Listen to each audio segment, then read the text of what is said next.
Bonjour à tous, c'est Anne-Sophie. Je reviens dans une vidéo, cette fois-ci pour vous parler de mon 6e mois de grossesse, comme j'avais fait pour les mois précédents. Je vous fais un récap assez bref cette fois-ci, parce que j'ai tendance à m'étaler des symptômes que j'ai pu avoir, des symptômes un peu négatifs et des choses un peu plus rigolotes. Allons-y tout de suite. Donc pour commencer, dans les choses un peu moins rigolotes de ce dernier mois, j'ai eu beaucoup de crampes la nuit, des crampes qui me réveillaient à tel point que j'étais obligée de poser les pieds par terre, de m'asseoir et de poser les pieds par terre pour que ça aille mieux. Des violentes remontées acides, à n'en plus finir, jour, nuit, c'est-à-dire que les nuits c'était, il fallait que je m'assoie pour que ça aille mieux. En plus de ça, j'ai été très malade, c'est-à-dire, d'ailleurs je le suis encore un peu, c'est-à-dire des quintes de toux, mais violentes, dans le ventre de la toux, le nez pris, les rondes acides, les crampes. Je peux vous dire que je ne dormais plus la nuit. Là je recommence doucement à redormir, mais je peux vous dire que ça a été très dur. Donc les remontes acides, ça c'est vraiment enquiquinant, j'ai hâte que ça passe. Voilà. Ensuite, sommeil difficile du coup, à cause de tous ces problèmes. Et grosse fatigue en journée, ça c'est pas top. Avec des douleurs à l'entrejambe. Là ça s'est calmé depuis 2 semaines, j'ai trop de chance. Mais alors pendant les 2 premières, on va dire, 2 premières semaines, on va dire, du 6e mois de grossesse, j'ai eu les douleurs à l'entrejambe. Vous savez, les fameuses douleurs qui font vous dire que ouh là là, le bassin commence à s'écarter et à dire faut se préparer, c'est bientôt l'accouchement. Du coup, j'ai eu ces fameuses douleurs qui s'estompent enfin. Le ventre de plus en plus lourd. Et ah oui, alors donc il est de plus en plus lourd, hein, bien sûr, bébé toujours assez bas. Et des difficultés à tenir longtemps debout, marcher longtemps, etc. Essoufflement, mais surtout des difficultés, ça me fait peiner. J'ai pas l'habitude déjà. Déjà pour Jeanne, ça m'avait fait ça. Bébé prend beaucoup de place, je suis assez fine. Mais le ventre est assez conséquent et du coup bébé prend de la place. Et pour Jeanne, j'avais eu vers la fin, comme je vous avais déjà dit, beaucoup de chutes de tension à cause de cette place en fait, que bébé prenait. Ça me prenait toute mon énergie, ça me coupait en fait. On m'avait expliqué qu'il y avait une partie de mon corps du coup qui répondait plus, je ne sais plus ce que c'était, et que c'était tout à fait normal vu la place de bébé dans mon ventre. Et là ça recommence, ça me refait la même chose et je commence à nouveau à avoir des chutes de tension, donc je vais faire super attention et je ne bouge presque plus parce que c'est la moindre sortie, elle est un peu dangereuse. Sinon j'ai eu les fameuses sensations de bébé jouer avec le cordon, ça y est, qui reviennent. Donc c'est rigolo, il y en a une qui a été assez forte et je me suis demandé si bébé ne s'était pas retourné, mais je pense qu'après il s'est retourné pour se remettre. Enfin bref, c'est assez rigolo. Donc pour savoir comment on les détecte, moi ça me fait un genre de mini malaise en fait, un étourdissement. J'ai du mal à reprendre mes esprits et je sais que en fait, bébé a joué avec le cordon et s'est soit retourné ou a fait des cabrioles. Voilà, peut-être que vous l'avez déjà ressenti aussi. J'ai marqué que j'avais du mal à trouver une position la nuit pour dormir. C'est assez difficile parce que bébé donc, prend beaucoup de place, le ventre est très lourd. Et il y a des positions qu'il n'aime pas, c'est-à-dire toutes les positions. Je ne sais pas comment me mettre. Heureusement j'ai mon coussin qui appuie par endroits, ça doit lui plaire, il doit faire un petit dodo dessus, je sais pas. Mais du coup il faut que je cale mon ventre un peu au-dessus du coussin, mais je fais en sorte qu'il soit pas trop gonflé. Le coussin pour que ce soit agréable pour mon ventre et pour bébé, enfin c'est toute une technique. Mais heureusement que j'aurai ce coussin, je peux vous dire, parce que il sauve mes nuits quand même. Et j'ai remarqué que j'avais du mal à me baisser, ça c'est vrai, déjà depuis 2-3 mois, n'importe quoi. Oui, non, on est quand depuis mi-décembre, j'ai du mal à me baisser, ça me fatigue beaucoup, mais alors là je commence à peiner vraiment et à me dire oh non, va falloir que je me baisse, oh non, c'est tombé alors. Donc j'essaye de trouver des astuces avec le pied ou je ne sais quoi, mais c'est vraiment dur, je commence à être un petit peu impotente. Et j'ai marqué que j'avais toujours des contractions, même si c'est vrai qu'elles sont moins violentes. En même temps, je fais plus autant de marches qu'avant, même si pour une personne normale, hein, pas enceinte, la marche que je faisais avant était tout à fait correcte, hein, c'était normal. Sauf que c'était bien trop, vu que ça me provoquait des contractions avec paralysie du ventre et du corps.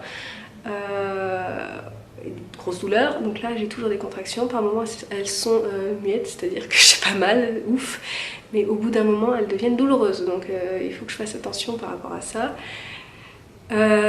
Surtout que mon ventre se contracte maintenant pour des tout petits déplacements et des petits efforts, mais aussi par exemple si je suis un peu contrariée, fatiguée, bah là aussi, donc quand même, jamais tranquille. Du coup ça il faut que je fasse attention. Et dans les trucs un peu plus rigolos, voilà, trucs un peu plus sympathiques, j'ai marqué que je mange tout le temps.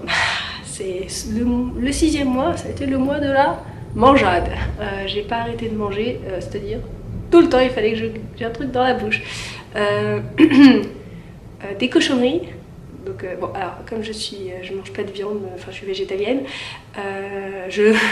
mes cochonneries ça va, elles sont quand même respectables on va dire, mais il y a des choses comme la pâte à tartiner ou des trucs, enfin, je mange pas énormément sucré en soi, hein, mais c'est vrai que je me fais des cochonneries, des gâteaux, des croque-monsieur vegan, des choses comme ça, et ça j'adore et j'arrête pas. De la crème partout. Et par contre je mets toujours autant de sel dans mon alimentation, mais c'est quand même assez fou, j'ai jamais mangé autant salé de ma vie. Moi qui normalement n'ajoute jamais de sel dans mes aliments, dans mes plats, là mais c'est tout le temps, je goûte, c'est salé, c'est pas assez. On me dit mais non mais c'est déjà super salé, alors que bah, moi je le sens pas, donc j'ai besoin de tout le temps salé, poivré, salé, salé, salé, salé. Et j'ai besoin de sucré et de salé, ça c'est assez fou pour cette grossesse. Je pense que c'est ça que on dit en général que les garçons, quand on est enceinte, un garçon on mange très... Je peux vous dire que c'est le cas, hein. Je sais pas si c'est vraiment légende ou quoi, mais c'est le cas pour moi. Ensuite, pour aller un peu plus vite, parce que je suis lente hein, comme dame, dans les choses top, il y a le ventre qui s'arrondit, ça y est, il y a mon ventre qui est bien visible. Avant c'était vraiment une forme, un demi-ovale on va dire, une petite ovale qui grandissait, maintenant ça commence à être une boule. C'est pour ça que c'est plus lourd, que c'est plus encombrant, fatigant, etc. Et du coup je sens le bébé, comme je suis assez fine hein, bien sûr, la peau s'étire, donc j'espère que je ne vais pas avoir de petits dégâts au niveau des marques et tout, mais je sens bébé super bien, donc comme pour Jeanne, je commence à sentir les petits pieds, les petits mouvements, etc. C'est cool, j'aime bien ça. Bon, j'ai mon nombril qui est sorti, voilà, le truc que je déteste, qui est arrivé, ça y est. Pour Jeanne, il était à moitié sorti vers la fin, là, direct. À des moments on le voit, à des moments on le voit pas, c'est bizarre. Mais il fait pas un demi-truc, hein, c'est vraiment, il est là. J'aime pas trop, surtout que parfois c'est visible à travers le t-shirt, les débardeurs, tout ça, bon. C'est moyen, mais voilà, faut passer par là. Si le vôtre n'est jamais sorti pendant une grossesse, bravo, c'est super, vous avez trop de chance. Oui, je marche tout doucement, mais vraiment tout doucement. J'ai tendance à marcher très vite quand je ne suis pas enceinte. Là, pour cette grossesse, pour Jeanne, c'était vers la fin où je marchais comme un pingouin, mais alors là, c'est dès maintenant. Depuis le 6e mois, c'est... Oh, tu vas trop vite. Il faut que je ralentisse, ça va trop vite. J'en peux plus et j'ai une démarche vraiment de femme enceinte. Alors, vraiment, on voit que je suis enceinte à ma démarche. J'ai remarqué que j'avais aussi un sentiment de bien-étitude. Je me sens vraiment... ouais, un sentiment de plénitude, je me sens bien. Même si mon corps voilà, enfin, change, etc., mon ventre grossit, tout ça, je me sens quand même assez sereine. Je commence vraiment à me mettre dans l'attitude de la maman qui prépare son nid. J'ai commencé à faire les valises maternité, là je suis presque au point, il me manque quelques petits trucs. Je me sens, ouais, j'ai besoin de préparer le nid, donc avec le lit déjà installé, on a reçu le berceau, enfin on est allé chercher le berceau. J'ai lavé les affaires, c'est vraiment, mais ça y est, je commence vraiment à sentir que ça approche. Ça me fait un peu peur parce que je connais pas du tout cet hôpital, j'y suis pas encore allée parce que c'est à partir du 7e mois ici. Et j'ai l'impression d'avoir moins de suivi que quand j'étais à Paris. Mais d'un autre côté, je me sens quand même si je suis très occupée par mon rôle de maman, etc., le boulot, bah, je sens que ça arrive. Et voilà, je suis trop contente. Et voilà pour les petites choses de ce 6e mois. Donc pas que du négatif, même si je vous avoue que ça prend une grande part, surtout ces remontées acides, mais oh mon dieu. Oh, j'ai tellement hâte que... Je crois que c'est le truc le pire de la grossesse pour moi, c'est les remontées acides. Et j'aimerais bien que vous me partagiez avec... Enfin, vous disiez quelles sont vos choses les plus pénibles dans votre grossesse, les choses qui sont les plus difficiles à gérer pour vous. Comme ça, vous pourra comparer. Je vous dirai si, ah ouais, moi aussi, peut-être que j'ai oublié des choses, hein, c'est pas impossible. N'hésitez pas à partager. J'espère que la vidéo vous a plu. Vous pouvez la liker si c'est le cas, à me suivre sur Instagram, vous abonner à ma chaîne. Et puis je vous dis à très bientôt dans une autre vidéo. Salut!